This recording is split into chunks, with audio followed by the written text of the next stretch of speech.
talk, y'all. This is the tail end of a long, hard couple of months. So thank you for having me.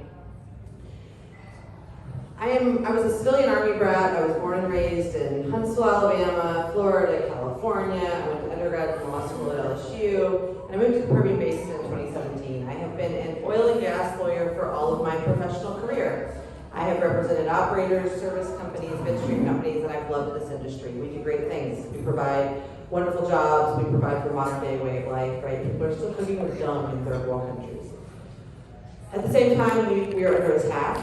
Our way of life is under attack. We have, somebody mentioned AFC earlier, right? It doesn't understand that there is no such thing as green energy. Everything has a cost. But at the same time, God gave us this planet and He instructed us to be stewards of the environment. And producing hydrocarbons is not mutually exclusive to being good stewards of the environment. I love hunting and fishing. I want to be able to go hunting and fishing with my grandbabies one day and not worry if the meat and the fish that we're going to eat is contaminated. And unfortunately, I moved out into a cattle ranch this last summer, and a Chevron well that had been plugged in the 1990s, an old oil and gas well, came unplugged. And I have all of my career has been on oil and gas and blowouts. And so I could tell what was happening, and we went to the regulators, and I thought, good, Chevron's a good company. They're publicly traded, they'll be accountable, they're gonna step up and do the right thing. And they did not. Instead, a week after, the Railroad Commission, which, for those that don't know, they regulate oil and gas, intrastate pipelines, and surface mining. That's all they do. They have nothing to do with railroads anymore since 2005. So, a week in, they lawyered up against the landowner. And I thought that the state of Texas only lawyered up on you if you were a criminal. But no, if you're a landowner and you complain about oil and gas operations, they say you can't contact the district office, don't talk to the field people, your lawyer calls our lawyer. We have radium-226 and 228 in our groundwater, toluene, benzene. These are not naturally occurring. They are from oil and gas operations. We have earthquakes. We have way too much flaring. We have serious issues in this industry that I love and I want to protect. And Mr. Christian, he is a Grammy Award-winning gospel singer. He has no oil and gas experience, and he is a career politician. I am not a politician. I am not polished. I am not accepting campaign contributions. If you Google my name, you will see some recent newspaper articles. I am happy to talk to you about why I did that. I got up on a pump jack, y'all, scantily clad in a pump jack for 5 seconds, and I now have press coverage to talk about the real issues. Let's all put on our big girl panties and come to the table and talk about what we're going to do. We need to make sure that we have more than 2 or 3 days of freezing weather, that nobody else dies. We need to make sure that special interest groups don't get a landfill, a toxic dump over here in the Sabine, and then 3 days later, Wayne Christian accepts a $100,000 campaign donation. If I am meant to be in this office, I have every faith that God will put me there. I don't know if this is where I'm supposed to be. I'll be honest, when I started this whole thing in December, when I decided to run, it was an angry mom who was exacerbated with the system and thought, well, for $3,700, I can go sign up and I can call the newspapers and I can be like, hi, I am a candidate for statewide office, you're gonna listen. And I did that. I played nice sleep for a couple of months. And then we had a geyser, a 150-foot geyser that looked like Old Faithful that was erupting in Crane County. You can Google that. The Texas Monthly covered that story. And it's the same thing. We have produced water that is coming to surface. Every time we stick a hole in the ground, that hole is there forever, y'all. And cement and casing, the steel that we use to construct wells with, it doesn't last forever. And so, if you were to go through all of I'm very public out there, I have a large social media presence. If you want to see who I am and what I stand for, it is all out there if you have the time to scroll. Okay? The only thing I want to do is get in and fix the railroad commissioner. We need to get Christy Craddock out in 2 years. Tom Craddock, who's in Midland, has been in there for 50 years. His claim to fame is that he started in the the state house when he was 25 years old. He is a salesman for a drilling mud company. And Christy Craddock, his daughter, went to law school, started working for a lobbying firm. He gave her $500,000 from his campaign to start her campaign, and she has now been in office for 10 years. They have made hundreds of millions of dollars regulating the industries. It would be like Wall Street electing the Security and Exchange Commission, and on top of that, add insult to injury, calling it like the Banana Commission. Something that's completely irrelevant so that most Texans, right, don't know what the Railroad Commission does. They don't understand. And unless you're in the industry, and then if you're in the industry, you're pressured from the big companies who have already invested in the lobbying firms, and they've already bought these politicians. You go and look at what Texoga, I used to be a proud member of the Texas Oil and Gas Association, and Texoga took a position last year, and they lobbied against winterization, and I said, people died, that is immoral, it is not okay. We called, we complained, what did they do? Dug their foots in deeper. No, we don't want to do it. Energy Transfer sent Greg Abbott $1 million donation so that they wouldn't have to winterize.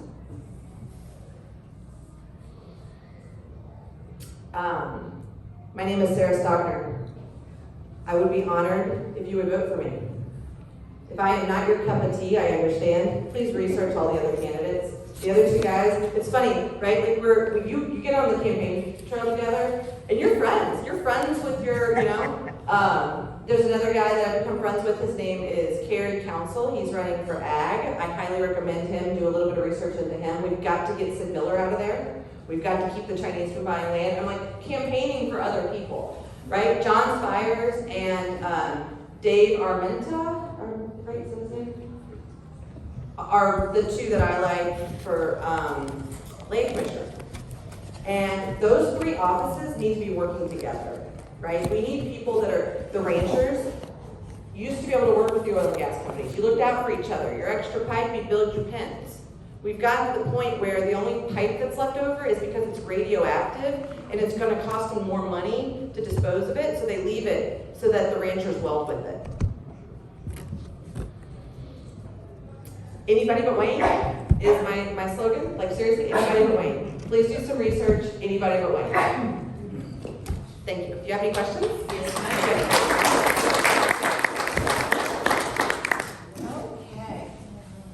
I have questions for you. The first one is, I thought that the Railroad Commission was in charge of all energy. Where do you stand on the electric grid? Yeah, okay. So the Railroad Commission, like I said earlier, has exclusive jurisdiction over oil and gas pipelines if they are intrastate. So not the interstate, that's federally regulated still. But if it's within the state of Texas, they control it. If it's an oil or gas well, they have exclusive jurisdiction. They have no jurisdiction over the transmission lines. So after it gets to the power plant where the power is generated, the Railroad Commission no longer has jurisdiction. They have no jurisdiction over windmills, and they have no jurisdiction over solar. That's an issue. We need to have a comprehensive agency that actually controls so that it's, right now you can break even on wind and solar because of all the subsidies at like, I think it's negative 3.5 cents a kilowatt hour. Don't quote me on that, but it's negative. Like, that's insane, right? So we've got to make sure that there's a level playing field. At the same time, there's no decommissioning, there's no bonding requirements for windmills and solar panels. The good thing is, if we're being intellectually honest, is when something goes wrong with a windmill or a solar panel, you can see it because it's above the surface. You know, we see these images of windmills burning and drooping and like, oh, that's not good. When something happens with a well, unless you're highly skilled and trained in oil and gas wells, you would never know, right? Most people don't ever know. And even those of us that have been around it all the time, if there's not a pressure gauge on it, or it's blowing out subsurface, so it's going from an oil and gas producing zone, and it's coming up the wellbore, and it's going out into your fresh waters, you don't know. And what happens with heavy things, they sink, and salt water is heavier than fresh water. So when our freshwater aquifers get contaminated from the bottom up, that salt water migrates horizontally, and most water wells are completed into the top of your freshwater zone. If you're on well water in the state of Texas, I highly recommend you be getting your water tested annually at least. You need to be having it tested for radium, alpha, beta, gamma particles, not just Not just salinity, not just sulfates, right? Like not your typical ag. It's like a $1,500 test. It's not cheap. But if you're living and drinking well, and RO doesn't get rid of radiation. You guys, Superman's not coming. And it's scary. So yeah, I got a topic, sorry. I got like preaching. The preacher got me motivated. Okay. Yeah, another question Yeah. for you. What will you do to ensure that the pipelines stay open and safe in Texas? Yeah, we're gonna inspect them. We're gonna find people who don't do what they're supposed to do. If you look at the Railroad Commission's fines, they'll brag. They're like, we just issued $330,000 worth of fines. Look and see how much of that was actually collected, because they only fine defunct companies. So they'll assess a fine. What is the saying, blood in a turnip? So yeah, we're gonna make sure and we're gonna inspect them. And then it needs to be more expensive to be the bad guy than it does to do the right thing. But operators are about as afraid of the Railroad Commission as you and I are of the meter maid. It is a minor inconvenience. Closing arguments. I'm tired. I really am honestly tired of hearing myself talk. But I love this. I mean, talking about like the fire in your gut, like getting up in the morning. I go outside, I pray, and I'm like, I am trying my best. Help me get this message out. So I implore you, please research the candidates. Me, I'm gonna no in politics, me or Dwayne Tipton or Tom Slocum. Look us all up. We are all qualified. We've all become friends on the campaign trail, and anybody but Wayne. So thank you all.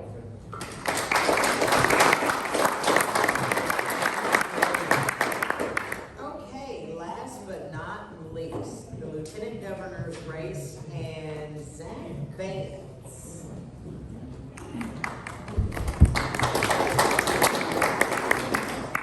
Thank you all for coming out tonight. It's an honor to speak to you, and I really truly appreciate you having me. I also want to thank all the veterans in this room. Thank you for your service. It really means a lot. So the biggest thing I would like you to take away from this, from me, is I'm a kind, caring, and compassionate Christian Republican. I'm a big tent Republican. I'm a freedom-loving Republican. I'm a small government Republican. So I'm a 35-year-old medically retired Marine and a Purple Heart recipient. I am young, I'm 35, but Sam Houston was elected governor of Tennessee at 34 years old. So if he can do it, I don't have to see why I can't either. I'm a good person, and I truly care about Texas. I was born and raised in Fort Bend County, Texas. I graduated high school in Saxe High School out in Rockville, or Rowlett. I was actually stationed in the Marines in Texarkana. I spent 2 years of my life living at the La Quinta Inn on the west side of on State Line Boulevard on the westbound side of I-30. It was a pretty miserable 2 years. I was wounded in 2010. Spent 3 years going through rehab. I messed my leg up real bad. I still deal with issues from PTSD.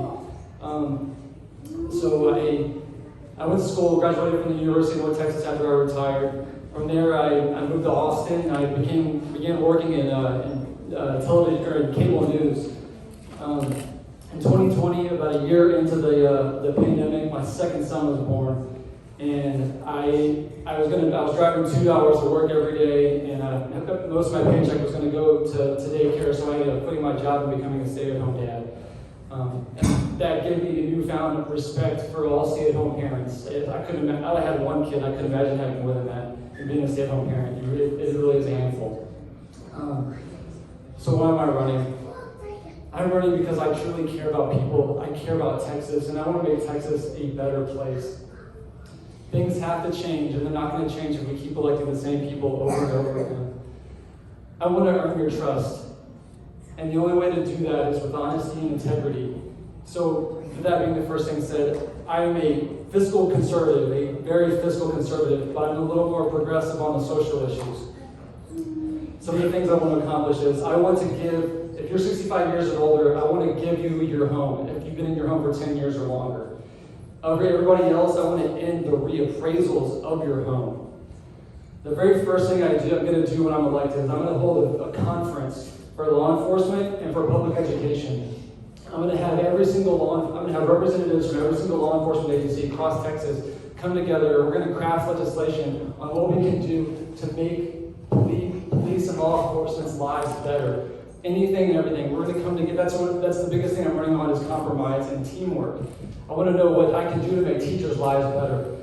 A new study was put out, or a poll, and 66% of Texas public school teachers want to quit the profession. Texas public schools are on the brink of collapse, and we have to do something for these teachers. We have to show them they're appreciated. I think majority of school teachers do the right thing. There are some bad apples out there. We need to fix that, but I think most school teachers are doing a hell of a job. Another thing is, I want to help foster children. Foster children are having a really tough time in Texas. A lot of them are sent out of state. They're in unlicensed care facilities. They're being sexually assaulted. They're given medication, the wrong medications.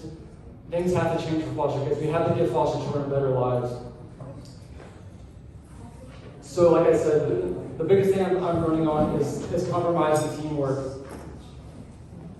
And for all the veterans in here, and for everybody else, nothing in life is accomplished by just one person. Everything takes a team. We won World War II because of teamwork. We put people into space because of teamwork. We built the atomic bomb because of teamwork. We need to fix our problems through teamwork. We have to all come together and work as a team, left and right. We need to enter a new age where it's not Republicans versus Democrats. We need to come together as humanity, as people just caring about each other, no matter what our differences are, because we have a lot of things in common that are shared problems. And I think when we start working on those problems, things will start getting better. We need to put a lot of the noise to the side and just care about each other again. Do you remember how it felt after 9/11? How good it felt to be an American? We had a common enemy, and it just was bad that we got attacked. It took an attack on us to feel that we love each other, we love our neighbors, and we love our family. I want to have that feeling again, but without being attacked. Our common enemy is legislators and elected officials that are not doing the job for us. That should be our common enemy. We should work together on our problems and get rid of the people that are not wanting to solve our problems. I just want to make Texas a better place for people. I care about Texans. I care about people, and I just want to make people's lives better. I'm the only candidate running that really wants to save public schools. I promise you, I will not let. I'm very pro school choice. If you want to send your child to private school, send your child to private school. If you want to homeschool your child. But I promise you, I will never send a taxpayer dollar to a private school to pay for some kids' private education. Tax dollars remain in the public school system. They do not belong anywhere else. I just want you to know, I love you guys. I love your families. And I love people. I love Texas. I love America. And I know that if we can start getting legislators and getting Texas back on track, Texas is the leader of this nation. It's the shining beacon of hope. Once we can get Texas back on track, the rest of America will follow. I promise you. I don't know how many people in this room are for pro-Texas, but I just know, I don't think that's a good idea, but I know that if we can get Texas back together and just loving each other again, and just a common group of Texans, and show the rest of America what it's going to take, they'll follow, I promise you. I'm the only candidate that's willing to think outside the box on how to solve the crisis at the border. It is going to take a while, but that's not the only thing that's going to solve this problem. We need to figure out ways to make Mexico a better place. There's laws in our books that are creating the problems in Mexico. The drug cartels have a grasp on the country. There is no rule of law. There is no economic opportunities. The poverty is really, really bad. These people are not coming here because we're drawing them here. They're coming here because their lives are miserable.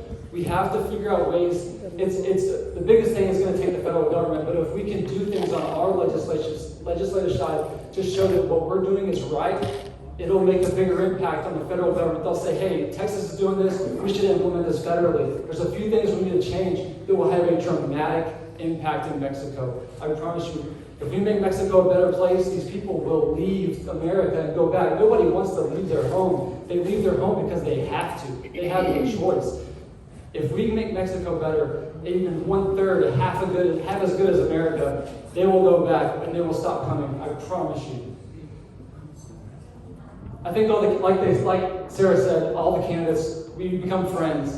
I'm a little more moderate than all the other candidates. I'm the only candidate challenging Dan Patrick from his left, not his right. But if I'm not going to get your vote, I really encourage you to check out the other candidates as well. They're really great people, and I would vouch for them any day. But just the biggest thing is I want to work on our problems, and our legislators are not doing that. They're packing them in a can and kicking them to the next legislative session every single session. We have to sit down as Texans, left and right, and hash out our problems. Make Texas a better place, because it's not going to happen with who we have in office if we keep electing them over and over. Thank you.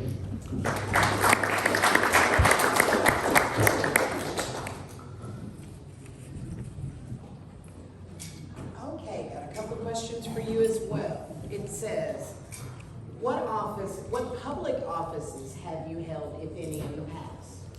So none. This is my first time getting into really politics at all. I did a little bit of lobbying in the 86th legislative session and just saw how broken the system is when the people at the top truly do not care about you. All they care about is holding that position and power over you and stopping everything that comes their way that people want. It just was an eye-opener, and I said, I have 2 children. I can't hand off what we have now to them in the future. Things are going to get worse if things don't change. In 10 years, Texas will look nothing like what it is today if we don't elect better people. Things have to change. But no, I didn't. I've never been politically active at all. This is the first time I've ever gotten into it. You said you did a little bit of lobbying in the 86 Yes, legislature? yes, ma'am.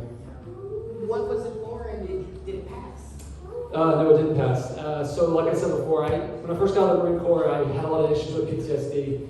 When I first got the Marines, I was trying to get into film school at the University of Colorado. I went to Colorado, and this at the same time cannabis was becoming legalized. I started using cannabis, and it really changed my life. It gave me passion in life again. It just made my life better. I know it sounds crazy to say that, but I was addicted to my pain medication. I was addicted to opioids, and it took a lot to get off those opioids. It's the hardest thing I've ever had to do.